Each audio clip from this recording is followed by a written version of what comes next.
Hi class, in this video we are going to finish up this chapter and we're going to start by finishing up the aspects of communication can affect a persuasive argument. So what exactly about the message affects whether or not you will persuade the target audience.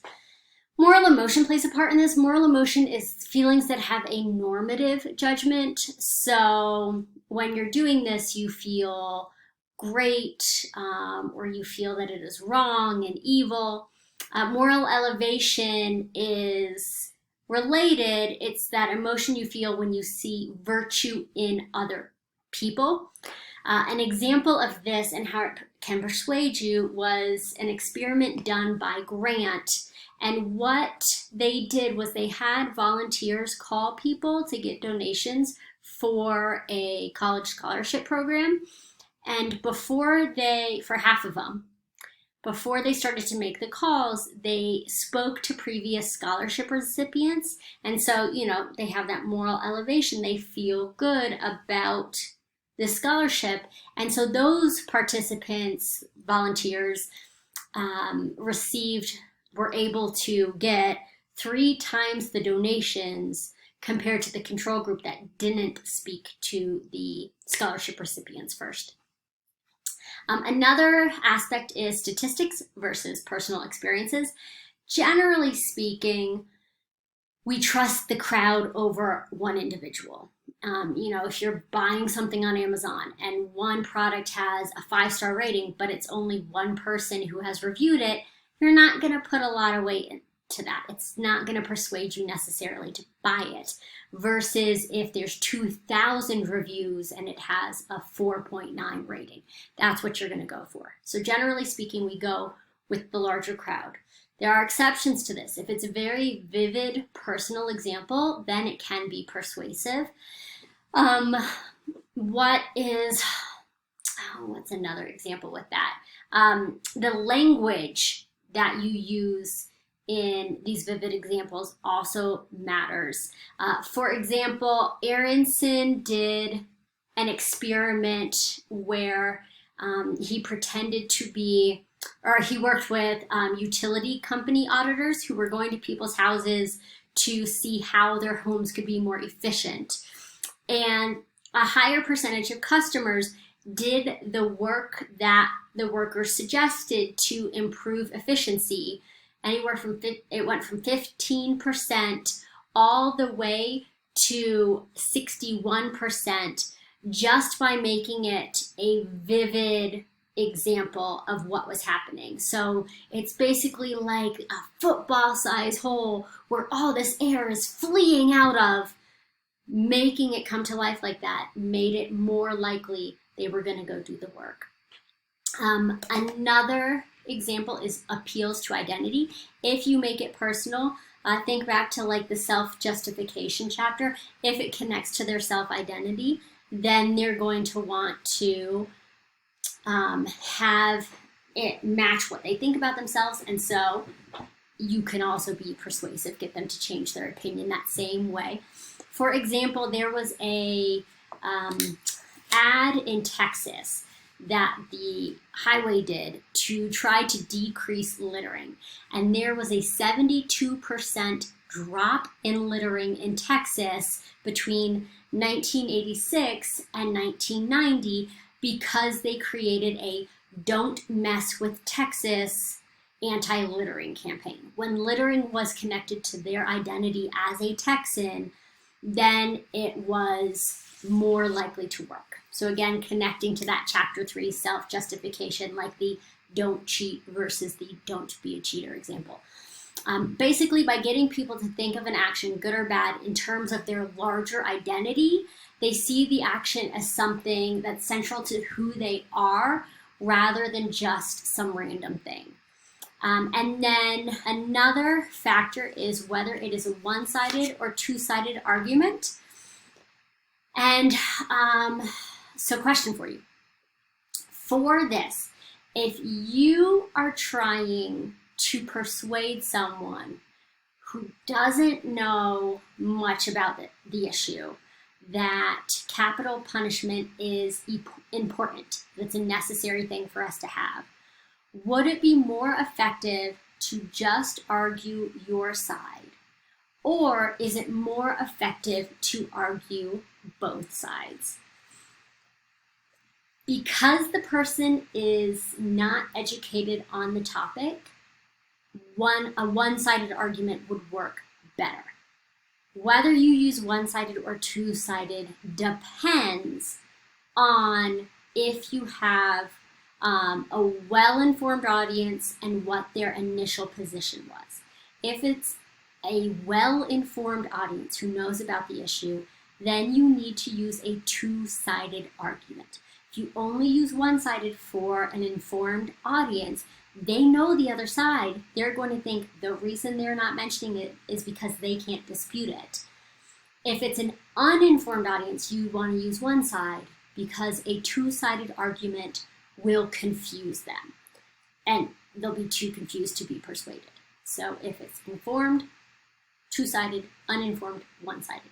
Again, the other aspect is the initial position of the audience. If it's someone who's already leaning your way, then a one-sided position is more persuasive. If it is someone leaning the other way initially, then you need to use a two-sided argument in order to be more persuasive. And then finally, the size of the discrepancy.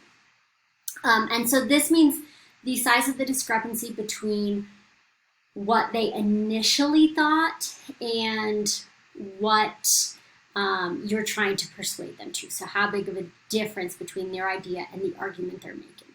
So question for you, what is going to be more persuasive? If you're talking to someone who really disagrees with your viewpoint, will it be more effective if you present a position in its extreme form or if you present a moderate version? It depends. So it depends on a couple of factors. One factor is whether or not you are trying to persuade a friend.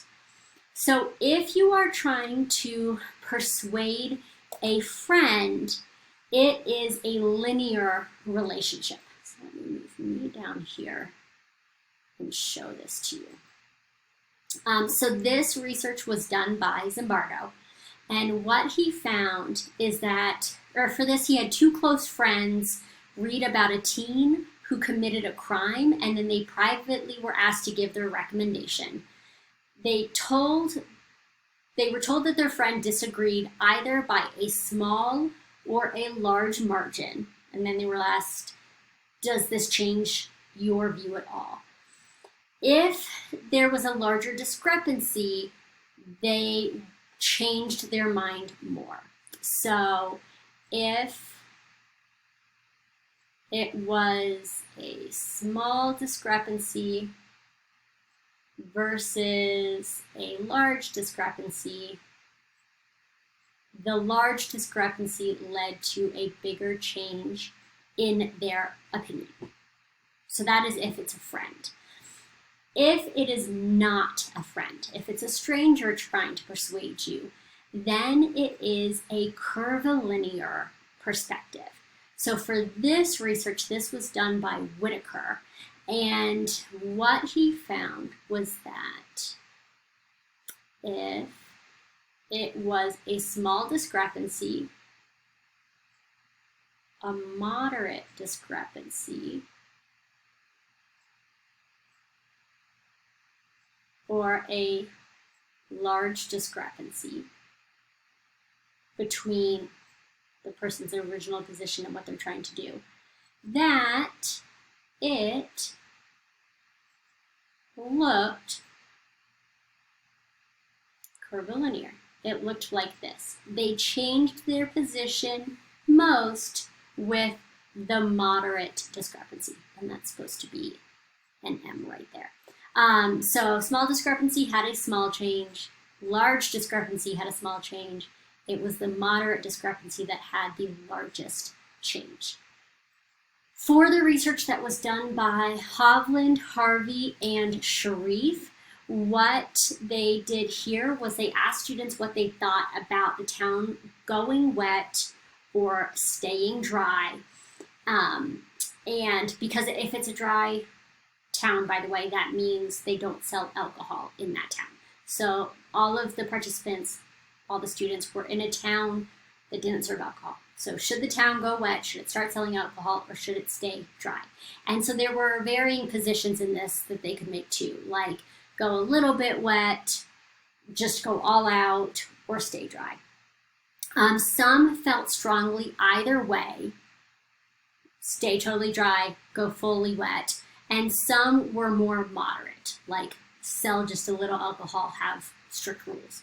So for this, it was divided basically into extreme dry, extreme wet, moderate wet. Most of the change occurred in the moderate discrepancy group, in that middle position. So moderate if it's a stranger, large if it's a friend. Another factor besides if it's a friend or not is the credibility of the person who is trying to persuade you. And so for this research was done by Turner, Carl Smith, and Aronson. And what they found is that if it's someone that you trust, like a close friend, it's a linear relationship. We've already talked about that. If you don't trust them, it's a curvilinear relationship. And if it is someone that you respect, someone with credibility, it's as if it was a friend. It's a linear relationship. So for the T.S. Eliot experiment, what they did is they had college women rank stanzas on how much they liked them, how good these stanzas were. Then they read an essay about a poem that they had rated poorly. They said was not a good poem. It was either a glowing review of the poem, so that would be the high discrepancy group, mildly favorable, that'd be the moderate discrepancy group, or mildly negative, which would be the mild discrepancy group. So again, a poem all the participants hated, read a review saying it was amazing, kind of good, kind of bad. Then they were asked, does this change your mind? Like, how would you rate this poem now? If they thought it was just some random college student who wrote the review, you got that curvilinear pattern. Because, so if it was mildly unfavorable, small change, mildly favorable had the biggest change, strongly favorable, small change. Some random college student, curvilinear. If they thought the review had been written by T.S. Eliot, then you saw a linear change. So the biggest change came not from the small or the moderate, but from the high discrepancy group. If they read what they thought was a review from T.S. Eliot saying this poem was amazing, that's when they had the biggest change. So again, for the size of the discrepancy, it depends on a couple of things. Is this a friend or a stranger? Is this someone you think is credible, or a stranger, or just a random person? And then, so that is it for nature of communication. We are done with that part of it. The next thing to go over, the final thing for this section, is the characteristics of the audience, who you are trying to persuade. And we've talked about this a little bit. Again, is this a knowledgeable person? Do you use one-sided or two-sided? What's their original position? That sort of thing. But there's some other factors as well. One, self-esteem. Question. Based on what you know so far, who is more persuadable? Someone with high self-esteem or someone with low self-esteem? It's someone with low self-esteem. For tolerance of uncertainty, who has more tolerance for uncertainty, and thus is more easy to persuade. Someone who is politically conservative or someone who is more politically liberal. It is someone who is more politically liberal. They are more okay with uncertainty, thinking potentially they're wrong, and so they are more willing to hear a persuasive message. For that, there's someone, his name is Jonathan Haidt, and he says that this can be connected with evolution. So the conservatism versus liberalism.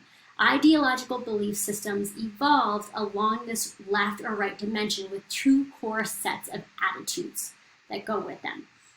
People who advocate for social change versus support of the system as is. So you think inequality is a result of human policies. If you are supporting change, it can be overcome. Or if you support the system as is, you accept inequality as a part of the natural order, something that is just there that we need to be okay with. Conservatives, again, tend to promote stability, tradition, order, hierarchy, keeping things as is. People who are more politically liberal tend to promote change, flexibility, rebelliousness, equality. And so these values emerge from underlying personality traits. When you are trying to persuade someone, you're not, especially if it's a political debate, you're not only arguing about the specific issue, but also about the underlying assumptions and the values that come from your personality trait. Do you like change? Do you prefer tradition? And so it's difficult to have a persuasive political argument if you're coming from a totally different foundation. Another aspect of who you're trying to debate is their mood and mindset at the time. So you have what Cialdini experimented with, which was activating people's belief that they are helpful. Again, kind of going at that identity that we talked about in the last part. For the Cialdini experiment, what he did was he asked people to participate in a marketing survey, and 29% agreed, which is not a whole lot. And then in the next version, before he asked them to participate in the survey, he said, "Do you consider yourself to be a helpful person?" People are going to say yes to that. And then he'd say, "Would you help me by participating in the survey?"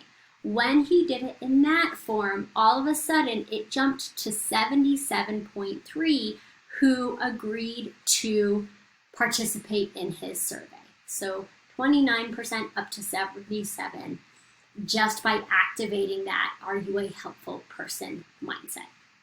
Another aspect is if you are fed, relaxed, and happy. People who are fed, who aren't hungry, are more persuadable.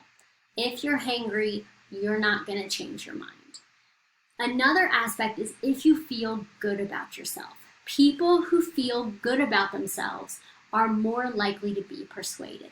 In the experiment by Cohen, Aronson, and Steele, they had people who were given self-affirming feedback. In this experiment, they were told that they were liked on campus. Then they were more likely to be receptive to a persuasive argument afterwards. So if you're full, if you're happy, if you feel good about yourself, it's going to work. One thing that will prevent you from being persuaded is if you know a persuasive attempt is coming. If you warn people that you're going to persuade them, then the persuasion doesn't work as well. For the Friedman experiment, the Friedman and Sears experiment, what they did was they had told teens who were participants, and they were told that they would hear a talk entitled "Why Teens Shouldn't Be Allowed to Drive." There was a control group who didn't get that warning. 10 minutes later, they heard the speech. The control group was more persuaded than the group who had been warned that the speech was coming. So if you're unprepared, if you're full, if you're happy, if you're full of yourself, but your self-esteem is low, then you are more likely to be persuaded. So that is it for the characteristics of the audience. The final thing to go over is how to resist propaganda and persuasion. One thing to know is reactance. This is when our sense of freedom is threatened and we attempt to restore it. So in an experiment done by Brehm, when people think that someone's message is too blatant, too coercive, it's intruding on their freedom of choice, then it will activate their defenses and they will resist it. When it's so blatant, they're not only going to resist it, they will actively react in the opposite direction. You will totally backfire and they will go in the totally other way with their opinion. One example of this that's not Brehm, actually Milgram with his obedience study, in one version of it, what he found was when the researcher was saying, I need you to continue, when he's hearing the learner say, get me out of here, if the researcher said, you aren't allowed to stop, I forbid you to quit this study, you have to continue, and really took away that choice, it backfired. More participants actually stopped giving the shocks when the researcher said, you don't have a choice, because we don't like the idea that our freedom is taken away. So that actually does not work to persuade someone. If you tell them they have to do it, they are going to resist against it. Another way to resist propaganda is the inoculation effect. This is when people receive a brief communication that they are then able to refute. Then they tend to be immunized against a subsequent full-blown presentation of the information, just like a vaccine would inoculate you against full-blown illness. In an experiment done by McGuire, what they did was they found that if they gave a small, I can't remember what their example was in their research, but basically, if someone believes something and eventually you're going to try in the experiment to persuade them the opposite way, if you try to persuade them at first, but with an argument that's not very good, that it's easy to see the holes in and it's easy to say, no, I'm not going to change my mind, this isn't very good. Once you've done that, if you give them the full-blown argument, one that doesn't have a lot of holes in it, it's still not going to work as well. Versus if you gave that full argument to begin with, more people are going to change their mind. So it will increase your resistance to persuasion later on because you're going to become motivated to defend your beliefs because of that little practice with the smaller one. Basically, you're getting practice defending your beliefs. It forces you to examine why you had them in the first place. The person who is easiest to brainwash, basically, is the person who hasn't thought about their beliefs, whose beliefs are based on things like catchy slogans and aphorisms versus actual facts. If they have never been challenged even the slightest, it's most easiest for them to lose that belief, to be persuaded.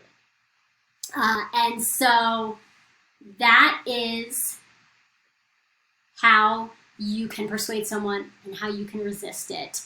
A big thing, so keep in mind, again, let me go back. Make sure this is in your notes, the who, the what, and the to whom. The who is trying to persuade you, the source of the communication. Are they credible? Are they an expert, trustworthy, not trying to directly influence you, attractive, similar to you, and confident, but not too confident? The what, is it logical or emotional? Does it give you specific directions? Does it provide fear as long as you don't have low self-esteem? Is it an immediate versus a distant threat? Does it provide moral emotions? Do people give personal, vivid stories? Does it appeal to your identity? Is it a one-sided or a two-sided argument? What's the size of the discrepancy? Again, both of those depending on who you're trying to persuade. And then finally, the to whom. What's their self-esteem? What is their political beliefs? How much are they okay with uncertainty versus tradition? Can you activate their identity? Are they fed? Are they relaxed? Are they happy? Do they feel good about themselves? And do they not know the persuasive argument is coming? Keep all that in mind. And that is it for this chapter.